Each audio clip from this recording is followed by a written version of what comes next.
But when the winds strengthen, they bring colder water up from the lower levels of the ocean, the Eastern Pacific, to the surface.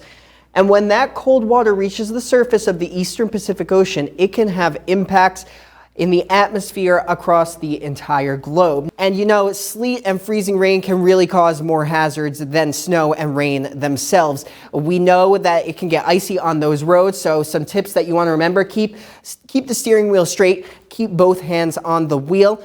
Try not to brake and just let that car glide through the ice so that you can get out of it as quickly as possible. These are some things we want to remember, especially with our geography, as we do head into the winter months. And now there are two more warnings that are also very important. A blizzard warning, which we have not seen since 2012 across southern West Virginia. That's when we get very low visibility, extremely gusty winds, blowing snow. It's 20 degrees and there's no wind. It is 20 degrees. That's cold, but it's bearable, especially if you bundle on up. Now, when we add wind into the cold, we lose a layer of heat from our bodies. Essentially, a layer of heat, the outermost layer, is stripped from our bodies.